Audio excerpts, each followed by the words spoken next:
Pois é, quem está aqui comigo para falar sobre esse assunto é o professor e pesquisador Douglas Paranaíba de Abreu. Ele é economista e analista técnico no Sebrae Goiás. Mais uma vez, muito obrigado pela presença. A gente vai vendo essa bola de neve, né, Douglas?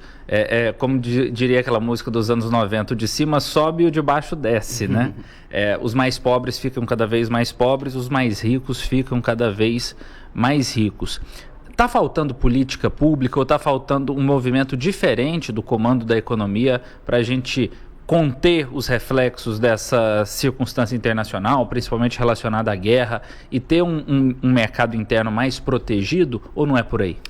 Matheus, primeiramente, muito obrigado pelo convite. Eu acho que o tema inflação é um tema bastante amplo, todo mundo gosta de falar desse assunto. Mas é importante dizer que para cada produto, eu pesquiso agronegócio, principalmente preços agrícolas, e para cada produto você tem uma dinâmica de preço diferente. Vou dar o exemplo do café, né? Tá aí na cesta de consumo da maioria dos brasileiros. O café, ele está passando esse ano por uma bianualidade, ou seja, 2 anos a gente produz muito, depois 1 ano a gente produz muito, depois a gente produz pouco, e esse ano foi de baixa produção. Aliado a isso, a gente tem uma elevação do dólar, que deixou o café mais barato no mercado internacional, e os importadores de outros países quiseram mais esse produto e o preço do café, por consequência, aumentou. No trigo, você teve a guerra na Ucrânia, a Ucrânia é uma grande exportadora de trigo, isso pressionou o preço, a oferta mundial, e também pressionou aí a Argentina, que é o nosso principal fornecedor, exportou para outros países e faltou aqui no Brasil. No caso do mercado de HF, você tem agora no começo do ano um período de chuvas, e esse aumento de chuvas aumenta o custo de produção. Imagina você, Matheus, que você é um produtor, por exemplo, de pimentão, que utiliza muito defensivo, caro, e você aplicou defensivo na sua lavoura hoje, e hoje choveu aqui em Goiânia, né? HF é hortifruti. Hortifruti, perfeito. E choveu aqui em Goiânia. Quem estava esperando essa chuva? Se você aplicou lá hoje, praticamente você perdeu esse investimento. Então, tem esse custo maior no período da chuva. Então, cada produto é uma dinâmica, tá? E aí a gente tem, num contexto maior, né, e principalmente pressionado por conta da guerra, o petróleo, que acaba influenciando também no preço dos alimentos, né? Porque a gente tem essa malha rodoviária de distribuição, o transporte desses alimentos. O preço do combustível também influencia muito na comida que vai parar na nossa mesa? Influencia por conta da distribuição, mas não é apenas isso. Como eu disse, isso é um problema que está longe, está distante. Existem soluções mais próximas que muitas vezes não são abordadas nas falas e que podem ser contextualizadas, como por exemplo, a gente lá no Sebrae, a gente está trabalhando hoje com inteligência de dados no mercado de hortifruti, no mercado de HF. E você deve saber que existe hoje no Brasil o Programa Nacional de Aquisição de Alimentos Escolar.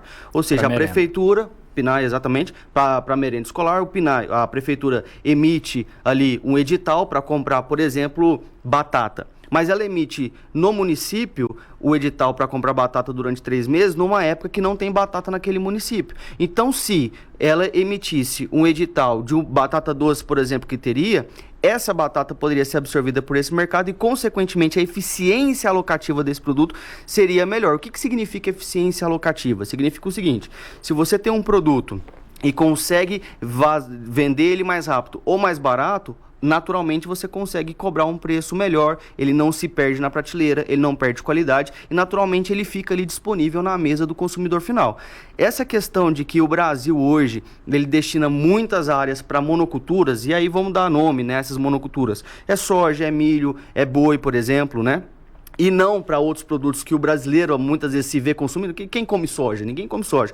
Só que a gente tem que lembrar que soja, ele é ração para frango. Frango, Matheus, é 70% soja, 30% milho. Então, quando a gente produz soja, na verdade, a gente está produzindo um importante insumo para a produção de frango. E frango todo mundo come. Olha o caso da carne bovina. A carne bovina hoje no Brasil, eu fiz umas contas, muita gente acha que o Brasil produz muito para fora. Mas 80%, tem que revisar essas contas, não é exatamente assim, mas 80% da produção de carne bovina fica no Brasil, mercado interno.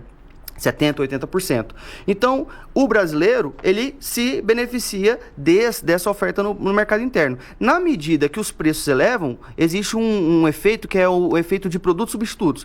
A carne bovina ficou muito cara, ou seja, cortes ficaram muito caros, eu compro cortes mais baratos. Os cortes mais baratos, mais traseiro bovino, ficam mais caros, eu passo para carne suína. A carne suína fica mais cara, eu passo para carne de frango. A carne de frango fica mais cara, eu passo para ovo. Mas, o Douglas, agora nesse momento que até o ovo tá caro e o cidadão vê o seu poder de compra reduzido, qual que é a nossa esperança, hein? Olha, existem soluções de curto prazo e soluções de longo prazo. Veja bem o que a Argentina fez. A Argentina passa, na verdade o mundo todo passa por esse processo inflacionário que a gente vê no Brasil. E aí o agronegócio tá bombando, porque o mundo não parou de comer. E eu tenho um cenário aqui para poder explicar melhor isso. Mas o mundo não parou de comer, o agronegócio tá bombando. O que a Argentina fez? Ela justamente taxou exportações, vamos deixar o produto no mercado interno. Isso solucionou um pouco os problemas de curto prazo, porque na medida que você proíbe as exportações, você mantém esse produto no mercado interno, aumenta a oferta, o preço para o argentino baixa. Tem até uma política lá com nome específico para a carne argentina. Só que no longo prazo, presta bem atenção comigo no comparativo com o Brasil. Os investidores da pecuária bovina, por exemplo, eles vão se sentir na Argentina mais incentivados ou menos incentivados a investir nesse mercado? Ele poderia estar lucrando mais, está lucrando menos por conta de uma intervenção de proibição das exportações. No Brasil isso não aconteceu. No Brasil o mercado internacional ficou mais atrativo para exportação, exportou-se mais, a rentabilidade aumentou e os investimentos vão chegar. Tem uma pesquisa feita pelo Instituto... Até lá fica mais difícil comer mesmo. Não, veja bem, tem uma pesquisa feita pelo Instituto GIS da Alemanha que mostra que nos próximos 2 anos a demanda por mão de obra no agronegócio vai ser de 130 mil profissionais. Sabe quantos profissionais nós temos no Brasil para atender essa demanda? 30 mil. Ou seja, vai ter necessidade vão vir investimentos, vai ter necessidade de aprimorar esse mercado que está pujante, mas não vai ter mão de obra. Então, nos próximos 2 anos, o agronegócio ele vai absorver as principais mãos de obra, os principais profissionais, para desenvolver novas soluções. Isso, no longo prazo, qual que vai ser? Agora, vamos comparar daqui 10 anos, como é que vai estar o preço da carne bovina no Brasil, no mercado, e o preço na Argentina. Nós tivemos hoje a divulgação da inflação do mês de abril, a mais alta para o mês desde 1996, ou seja, realmente está ficando cada vez mais caro completar essa cesta básica.